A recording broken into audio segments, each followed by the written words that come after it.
Good afternoon, ladies and gentlemen. Welcome to the annual United Nations Day Tea of the Jones International House of Jacksonville State University. It's a pleasure to see a great crowd today. We have a lot of people here to introduce to you, friends of long standing from the International House. But first, we would like to begin with the national anthem sung by Miss Jane Umber and Ashley Jones.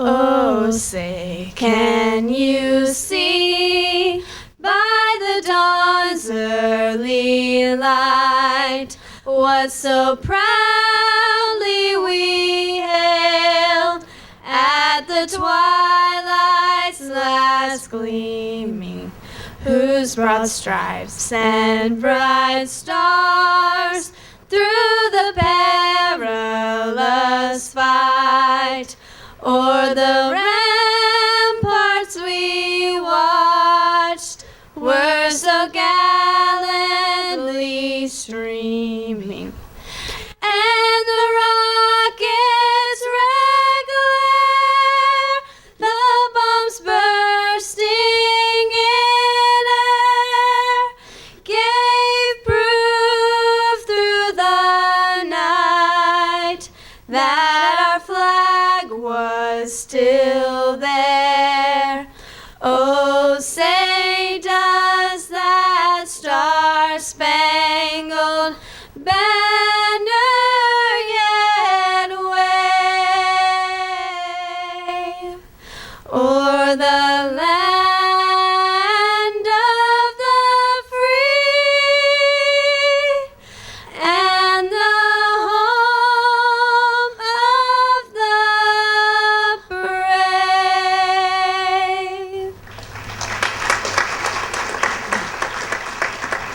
Be seated. Thank you, ladies.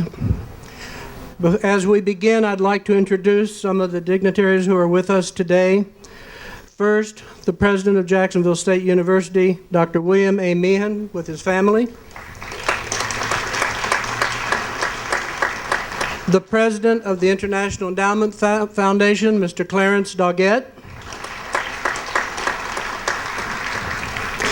Vice President Rebecca Turner, Vice President of Academic and Student Affairs. President Emeritus Theron Montgomery and his wife Ada.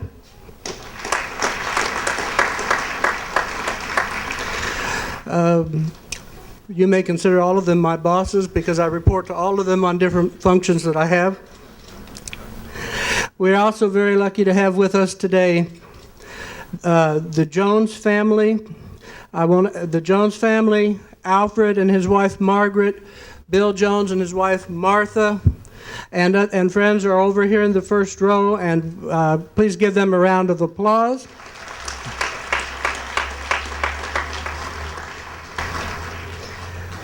The Stewart family, Mrs. Trudy Stewart, wife of Dr. John R. Stewart, second director of the House, and Jack Stewart, her son, and his wife Cheryl, right over here. I would ask for any trustees of the International Endowment Foundation who are present to stand, please, to be recognized.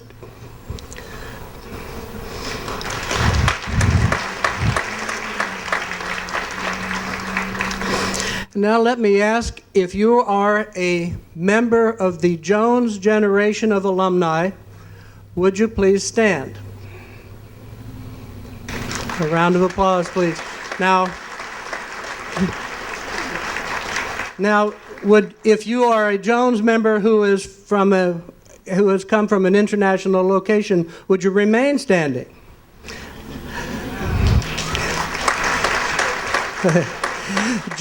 This is Jeffrey Smith from Toronto, Jacques Carmon from Antwerp, Belgium, who has come here for this ceremony.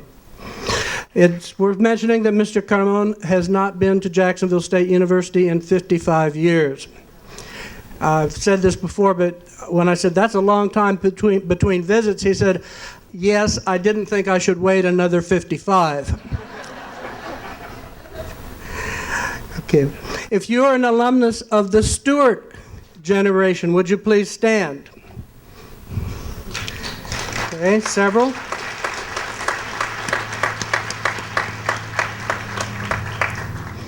And any other alumni or spouses of alumni from other generations of the International House, please stand to be recognized.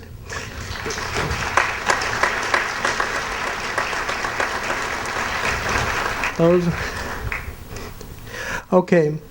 I want to say a few words about the dedication and the luncheon that we just had today. It's an auspicious day for the Jacksonville State University because today we dedicated a plaque to which I draw your attention when you enter after the ceremony to our open house. The house will be open to you, and you can look around, see the student areas and the Stewart Memorial Room, the game room where we have so many pictures of our illustrious alumni. And I draw your attention to the newly placed plaque on the right side of the balustrade of the stairwell. In 2006, the Board of Directors of the International House recommended to the JSU Board of Trustees that this program be renamed the James H. and Myra Hume Jones International House Program, and thus it was. And today, as we have ended earlier this year the capital campaign program, we placed this plaque and formally dedicated it. And we're very proud of that because the Jones family began a tradition that was nobly carried on by Dr. Stewart and his family, and carried on then by Grinley Curran, and a charge that I now carry myself. It is a tradition which is summarized in the phrase, know one another and you will love one another, and it's something that we try to live every day. And we thank the Jones family for that tremendous legacy and commitment that made all of this possible. We recognize, and particularly because I'm surrounded by so many presidents, we recognize the contributions of wives from Myra Hume Jones and Mrs. Stewart, presidents' wives who have made sacrifices because they have shared their husbands with their causes and the things they are committed to morally and philosophically. And I'd ask for a round of applause for those wives who've made that sacrifice. Thank you.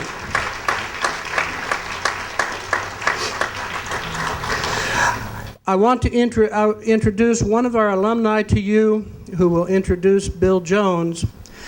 Jeffrey Smith was at the International House in 1958 and 1959. Originally from England, Jeffrey now resides in Toronto, Ontario, with his wife, Tomiko. He met Tomiko here in the International House. He is, as I told him, you're in danger of becoming an archetype because he met his bride here in the International House, and his wife could not be here with us today because she is in Japan with their son and his wife tending to their second grandson who was born last week. So they split duties, and Tomiko went back to Japan, and Jeffrey came here for this ceremony. And Jeffrey will introduce Bill Jones. Mr. Smith?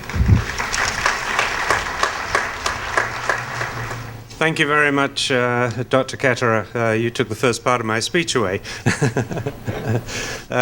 Distinguished guests, ladies and gentlemen, good afternoon. It's a pleasure to be here with you. It's been a pretty good week because, as you know, I have this second grandson. But now today, we're all gathered here to confirm the renaming of the International House as the James H. and Myra Hume Jones International House in honor of the two extraordinary and exceptional people who had this magnificent vision more than 60 years ago. It's a very special occasion for all of us and for this university. Dr. and Mrs. Jones were the people who first brought us young students from all over the world to Jacksonville. I don't know if young people today can understand the courage they showed in that post-Second War period in establishing a French program here in the heart of Alabama, and later an enlightened multicultural exchange program at a time when multicultural enlightenment was in rather short supply. Dr. and Mama Jones grew up in an era when the American Civil War was still an active memory in these parts. As Bill Jones told us at one reunion, the International House slogan, "Know one another and you will love one another," was actually a post-Civil War exhortation, an exhortation that Dr. Jones adopted for his new institution in another post-war era. How enlightened, how forward-thinking that was in 1946, at the end of the most destructive war the world has ever known. To bring young people here from war-torn Europe, and eventually all other parts of the world, to learn from each other and get to know each other. Exactly 50 years ago, in 1959, I left the International House after spending a year here, mainly studying American government and history. And I returned to England, where I became a student at Cambridge University. After my experience in the International House, I joined the university's United Nations Association, the largest organization on the Cambridge campus. And my senior year, I was elected treasurer. Our faculty advisor to the UN Association was the learned and brilliant Professor Sir Dennis Brogan. We lost him for half a year when President Kennedy asked him to come to Washington to help him to establish his Camelot team. Brogan was Britain's leading expert in American history and politics. Though what Dr. Hennis had taught me here in Jacksonville about American history, and what Dr. Calvert has taught me about American literature, allowed me at least to engage in more intelligent conversation with him than most of the rest of our group could manage. At dinner one night, in the middle of a lively discussion about world affairs, I asked Professor Brogan why we should give our time to the United Nations. He looked me straight in the eye and said, "Because, Jeffrey, it is the right thing to do." I've never forgotten that. And it's because we all know it's the right thing to do that we are here at this UN event this afternoon. And because Dr. and Mama Jones knew it was the right thing to do, they devoted their lives to sharing their vision for creating a better world, a new world we could all work for and believe in. Life runs in cycles, in families, in societies, in institutions. 50 years after leaving Jacksonville, Tomiko and I recognized that it was our turn to honor and say thanks to Dr. and Mrs. Jones, who started this institution, and also to remember all those directors and staff who have followed them and who have dedicated a part of their lives to spreading the values and nourishing the development of International House students. And to all who have added their own support, merci, merci bien. There's probably no one that can give you a better insight into Dr. and Mrs. Jones's values than the members of their family who are with us here today. And it's my pleasure to introduce Dr. Bill Jones, his son, who will fill in a few more personal details of their extraordinary life and motivation. Bill?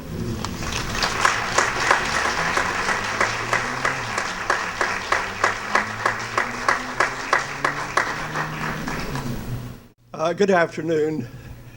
I came to Jacksonville in 1935 with my family. I attended the university here, which was called Jacksonville State Teachers College, and graduated in 1953. And I was a member of the International House program from 1946 until I graduated from college in 1953, simply because my parents were running the International House program, and we ate our meals over here on the campus in the International House. So I'm glad to be back in Jacksonville, I wanted to tell you, and thank you for this beautiful day. I love looking up at Chimney Peak. The trees are turning gorgeous yellow up on the hillside, which I watched from the football game yesterday. And so thank you. This is the first opportunity I've ever had a chance to give a speech, but I promise you I'm not going to talk very long. And the reason we're here, the reason I'm here, is because of my parents. And so what I would like to do is to tell you just a little bit about Dr. and Mrs. James H. Jones, and how they came about forming the International House and the purpose of the International House program. Before I get to them, let me just mention that we would not be here today if it were not the fact that the university administration, including all of I think there were 6 presidents who have supported the International House program, starting with Dr. C.W. Doggett, who came here in the 19th century, and he hired my father, Dr. Jones, to teach foreign languages in 1935. He was hired to be a foreign language professor. He had taught Greek and Latin and had recently obtained a doctor's degree in France. And so he came here to teach French. The International House would not be here and what it is today without the 4 directors, starting with Dr. Jones and then Dr. John Stewart, who I think was the director for 21 years, and then Mr. Grindley Curran, who was here for about 10 years, and now it's under the outstanding leadership of Dr. John Ketterer.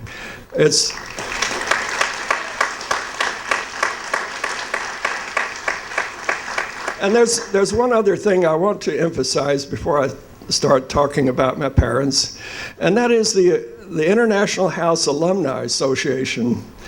I think if you go back to 1946 when the program started, you see it's been here for 64, we're in the 64th year.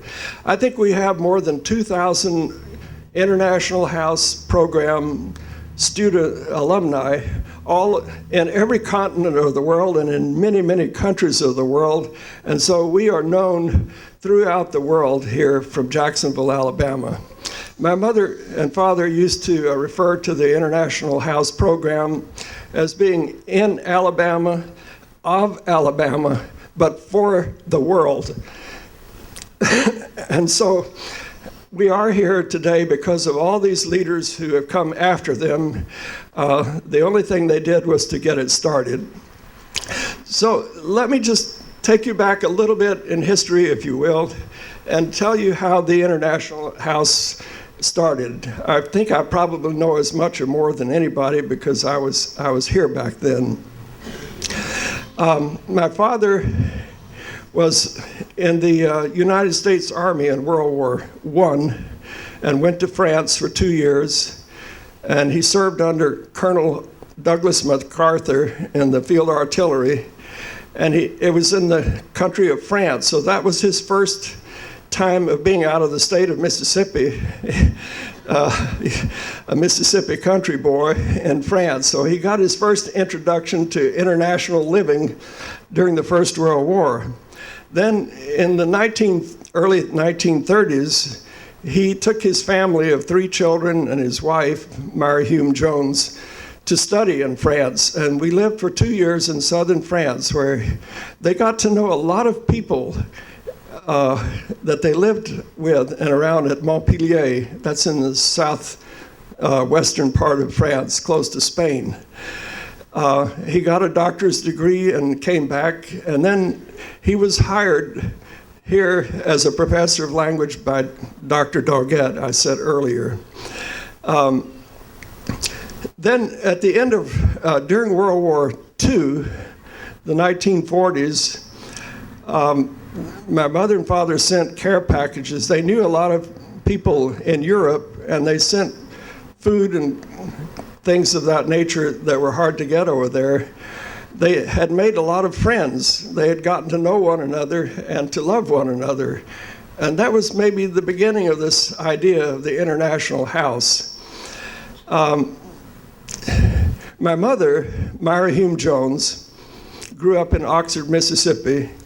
Her father was the chancellor of the University of Mississippi, Alfred Hume, and she took a BA degree and an MA degree from the University of Mississippi, and she taught school here in Jacksonville, Alabama. She taught in the high school and also in the high school of Piedmont, Alabama during the war years. But in 1946, When they started the International House program, my mother stopped teaching and she became a full-time volunteer worker for the International House program. They started having meals here. That was a good way for people to get to know each other, and my father required that everybody would speak one of the foreign languages that was being taught. And he was a tough disciplinarian, I can tell you, as being his son. If you dared to speak English during a meal, he had an ear at every part of the tables in the International La Maison Internationale, which was located a little bit west of here. There were 4 houses where the International House operated, the first one being in Bibgraves Hall, and then a little house just to the north of there, and then a larger house, La Maison Internationale, that was built farther over. And then in 1964, the year my father retired at the university here, this building here was built mainly by gifts from the Doggett family, Colonel C.W. Doggett Jr. And the International House, I wanted to emphasize, the International House program has been supported by 3 generations of the Doggett family, including Clarence Doggett III, who's here today. So we have a lot. We have a great deal to be thankful for the Doggett family. They have been very strong supporters. And there's also the Rotary Club, which has supported scholarships for the students coming here and for going to other countries. And the American Federation of Women's Clubs has been supporting scholarships since the beginning of the program. Well, the way my mother and father worked was as a team. My dad was the sergeant major, the disciplinarian, giving the rules and making sure everybody followed the rules. One of his requirements was that people could not smoke if they were going to be in the program, because one year some students went down to Florida at Christmas vacation and burned up a room in a motel that was being And my father, who had been smoking since World War I, stopped that day and never touched a cigarette again in his life. I thought that was really, I admired that decision. He also required that, something you couldn't do today, I think, but he required that all the students attend a church of some sort or a religious institution, and that led to a lot of complications. But my mother, on the other hand, was the mother. In fact, my dad was known as Dr. Jones, and my mother was known among the international students as Mama Jones, because they could go to her whenever there was a problem, personal or otherwise, and they could come, and she would listen to all their problems and try to help them work out their things. And if they needed a place to stay during a vacation, she would come to our home, which was over here on what used to be West Mountain Avenue and now is a university building next to the stadium. You all probably know that area. But my mother also, without any pay, she supervised the preparation of all the meals. She did the meal planning and supervised the 2 cooks that were hired. And this was 5 days a week during the whole academic year for 18 years. So she got to know the program as about as well as my father did. So I'd like to make this, I don't want to keep talking. I just want to end this little story about the beginning of the International House and about Dr. James H. Jones and Myra Hume Jones. By reading to you very briefly something that was written by Myra Hume Jones in 1964 when my father was retiring. She wrote a letter to President Houston Cole, and it tells something about the primary goals of the International House. I think it's worth saving that because this was the vision of what the program was for the people who founded the program at the beginning. And it's something to remember. I read it over from time to time. But this is from Myra Hume Jones. She prefaced this by telling Dr. Cole that her husband had given a great deal of his life to this program and how much that meant to them to be part of it. So, quote, "The primary purpose of the International House program is to train and prepare young people from this and other countries for leadership in the interest of world brotherhood and peace. Though success in such an undertaking is obviously a relative thing, there has grown up in this organization a spirit not easy to express in words. You might call it a faith in the possibility of achieving such a goal, a sense of loyalty to it and to one another, a feeling of worthwhileness as a challenge to make life better. Our experience in dealing with all these young people who have come to us from many different backgrounds